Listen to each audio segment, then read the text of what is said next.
I know what you're thinking. When it comes to the test, sometimes it's good to just go over test questions, right? So let's do just that. I'm in the Workforce Safety and Wellness of the EMT book, and I'm about to read over some questions with you. Use your best judgment, answer the questions precisely, correctly, and most of all, to the best of your ability. Here we go. And right now, the best of your ability isn't much in the front of this book. I mean, these questions are pretty simple, but, do what you can. Question number 1. Which of the following is one of the 5 emotional stages that dying patients may experience? Which one is one? Oh, well, fuck that up. Which of the following is one of the 5 emotional stages that dying patients may experience? A, repression. B, denial. C, regression. D, confusion. Think about it. Let me read them backwards. D, confusion. C, regression.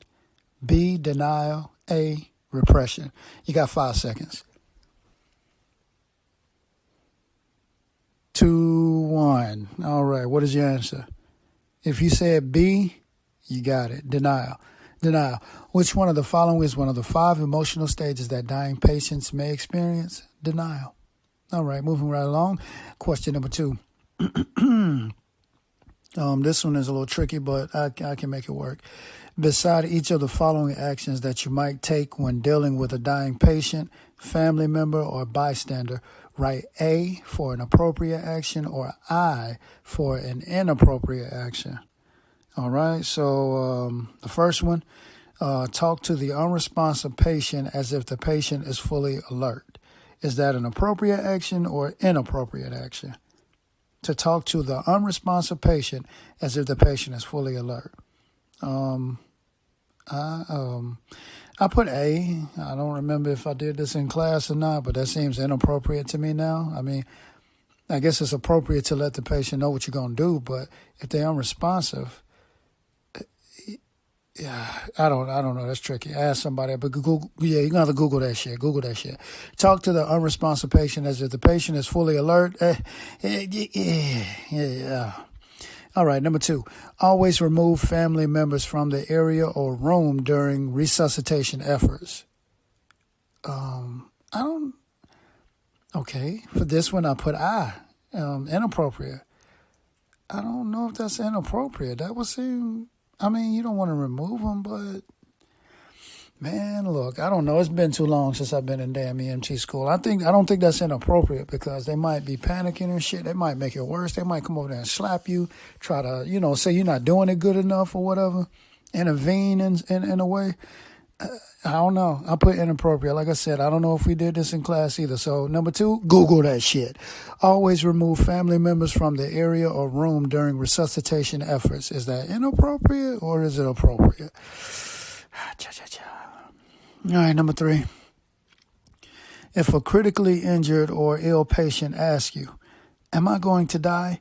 Respond by saying, everything is going to be okay, or you are going to be okay. And for that one, I put inappropriate because I'm assuming, from what I recall, you're not supposed to lie to them.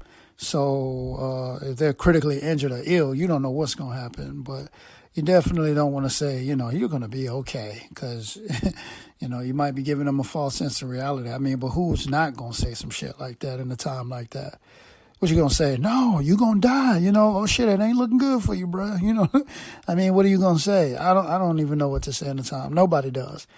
But for that one, I put I'm assuming we did this in class, so that would be inappropriate. And from what I remember from the book, these are book answers now. This shit is not reality, so don't forget that, all right? This is your training day. When you get out in the streets, that is your training day. So all the shit you learn in this book, forget about it. Take it with a grain of salt. This is book smarts. This ain't reality. But for now, focus on book smarts. If a dying number 4, if a dying patient wants a message delivered to survivors, always listen carefully and deliver any message the patient conveys. For that, I put appropriate. I mean, that only makes sense, right? If a dying patient wants a message delivered to survivors, always listen carefully, or I guess to family, whatever. Always listen carefully and deliver any message the patient conveys. I mean, of course, that's appropriate. I don't need Google or instructors to help me with that one. So we got that. Clink, clank. All right, so moving on, because that one is kind of frustrating. Number 3. As an EMT, you should be alert to recognize warning signs of stress. Which of the following may signal stress? A. Irritability, loss of appetite, loss of interest in work. B. Calm demeanor and renewed interest in work. C. Planning long-term recreational events with family or friends. Or D. Ability to get along well with coworkers and friends, able to make decisions. So, from what I was told, and this shit actually works, we're going to use a process of elimination, okay? We're going to run through this because sometimes the answer that jump out at you may not be the right one. You have no idea how many times I read through the shit and I was like, that's the answer. And I answered it, right? Because it jumped out. It's like, okay, obviously. It's so obvious. And I got it wrong. You understand? So process of elimination is your friend. Use it, love it, like it, live it. All right. Question is, as an EMT, you should be alert to recognize warning signs of stress. Which of the following may signal stress? And at the same time, skip through all the mumbo jumbo and break down the question. What are they asking you? Simply, what is a signal of stress? That's what they're asking you. All right. Book smarts, common sense, bring that shit with you. All right. A, irritability, loss of appetite, loss of interest in work. Is that a sign of stress? Yeah, that sounds about right, right? Okay. Calm demeanor and renewed interest in work. Is that a sign of stress? Nope. So we're going to cross that out. That's not one. B is no longer on the list. A is on the list for now. All right. C, planning long-term recreational events with family or friends. Does that sound right to you? That don't sound stressful, do it? That sounds fun. Right. So we're going to cross that off the list. C ain't in the ball game no more. B and C, out of there. A is still with us. Irritability, loss of appetite, loss of interest in work. That sounds stressful. All right. D, ability to get along well with coworkers and friends, able to make decisions. Does that sound like stress? Hell no. So we're going to kick that out the door too. So what we left with? A, irritability, loss of appetite, loss of interest in work. You see how the process of elimination works? It's perfect, right? It's going to take you a little bit more time, but trust me, you'll get more questions correct. Another thing I would recommend, even though, I mean, shit, sometimes this is tricky, but take this with a grain of pepper. Peppers not grains, are they? I don't know. Anyway.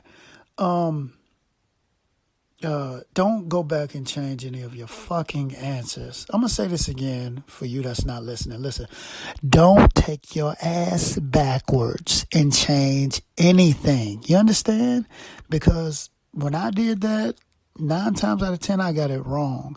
Your first thought of mine sometimes is the best, even though you second guess. Well, I don't know what you do, but I second guessed myself a lot. And when I did, I messed up big time. I used to always get this shit wrong, and I had it right in the first place. I used to be ready to whoop my own ass. Hell, I failed tests like that before. So I'm just saying, trust in your memory, because a lot of times your first thought of mind is correct. But when we second guess ourselves and not, lose confidence even a little bit, then sometimes that'll work against you. But another lesson in this too is, try to remember the question. So when you go on and you get to another question, say you at number 30, and you remember that on number 5, number 30 is in the question for number 30, you see the answer for number 5. So you go back and you look at it and you're like, oh shit, did I get this right? And you're like, damn, okay. In a situation like that, I would change it, because obviously, the answer is given to you in the question from another question. So you go, it may sound confused. I hope I'm not confusing nobody or losing nobody.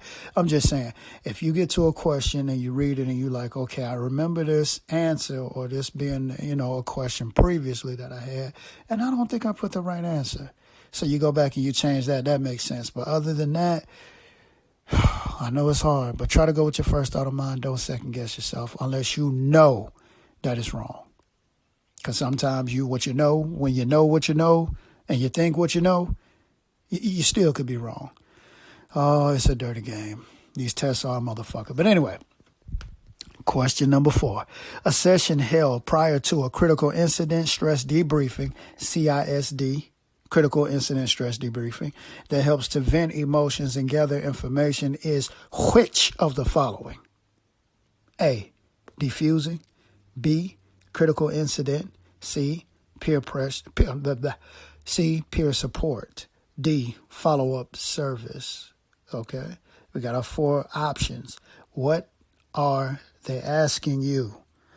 Now, okay, keep in mind before I continue that this is at the beginning of, this is chapter 2 of the Workforce Safety and Wellness of the EMT workbook now. Remember that this is the beginning, so these questions are not situational just yet. These are pretty easy. These are softball questions. But in the beginning, you don't know much of this stuff, so they have to be softball questions. Anyway, getting right along. Number 4. Okay, what are they asking you? A session held prior to a critical incident stress debriefing that helps to vent emotions and gather information is which of the following? So what are they asking you? They're basically asking you, what is a critical incident stress debriefing? What is it?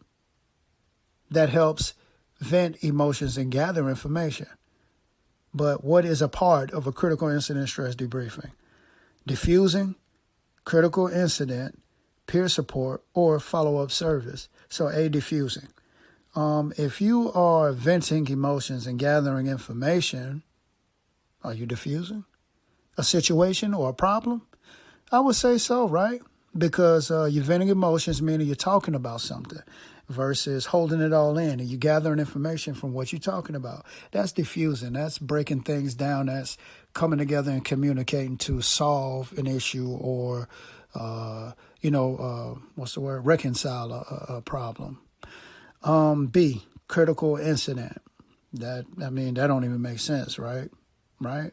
A critical incident is not venting emotions and gathering information. It's a critical incident. That's the problem itself, right? Right. So we're going to cross that out. B, nah, I don't think so. Peer support. Yeah. Is that venting emotions and gathering information? Peer support? It, not by definition, no, right? But peer support might be a part of a critical incident stress debriefing. I don't really recall, but I'm just saying it's not venting emotions and gathering information, right? No, it's not. And the last option, follow-up service. Is follow-up service venting emotions and gathering information? I don't know if it is or not. No, I'm just playing. It's not. Following up is after the situation has already been resolved, right? And then you want to follow up and make sure that everything is, still intact. Everything is okay. Like, you're following up with that person to make sure everything is okay, blah, blah, blah. So, yeah, we're going to cross that one out. It may be a part of a CISD or critical incident stress debriefing, but it is not venting emotions and gathering information. So don't get it fucked up, okay? Don't get lost in the question. You need to answer the question exactly as to, I don't even know if that made sense what I just said, what they're asking you, okay? So venting emotions and gathering information after a critical incident stress debriefing is diffusing the situation. You got it. Number 5. My bad. I didn't even ask what the answer was, but that's all right. We running through this shit. I'm going to stop after number 5 because I don't want to crack your brain. Number 5, microorganisms that can spread disease by a person's contact with blood, inhalation of airborne droplets, or touching contaminated objects are generally referred to as... I'm about to read it again because you can't see it with me, so... It's kind of tricky. I don't even like doing this, but I think it's good to do. Microorganisms that can spread disease by a person's contact with blood, inhalation of airborne droplets, or touching. Damn, I spit all over the book.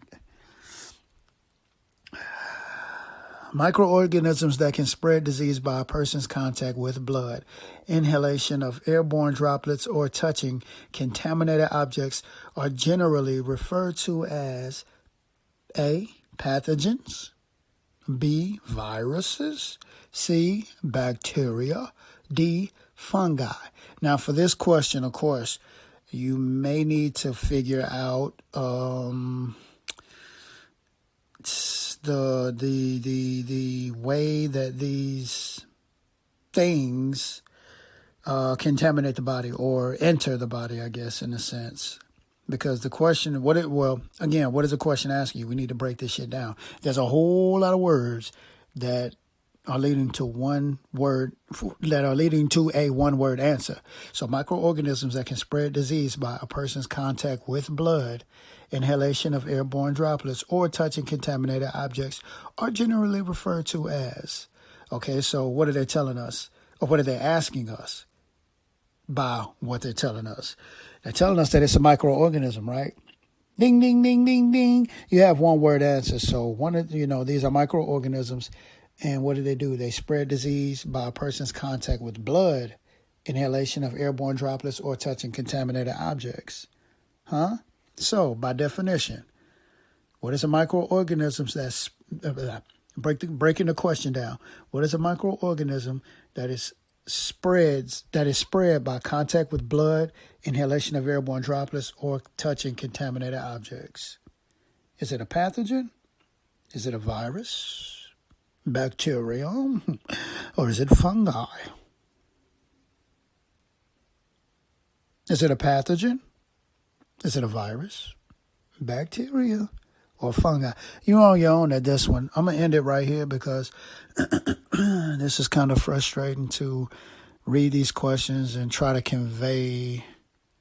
I wouldn't say that. It's just too much to do, I guess, because you can't read the question. And when you're in front of the test and you get to read the question, it's a little bit better for you to look at it yourself and break it down a certain way and see all the options versus me saying this shit and you trying to remember what's A and what's C and what's B and what's, you get what I'm saying? So, yeah, take as many practice tests as you can. I would recommend that. Go online, read the question, break that shit down, run through your answers. Use a process of elimination. Usually you have two that are obviously wrong, and you have two that could be right. But the two that could be right, you use the process of elimination for those. And in the instance, when you're in situational questions, you use the process of elimination for those last two. But remember, the best answer is what should be next, not what the fuck you think you should do. But by the book, what should come next? All right. Airway, breathing, circulation, that type shit. What's next? What's in order? Follow your steps. All right. Yeah. See you next time.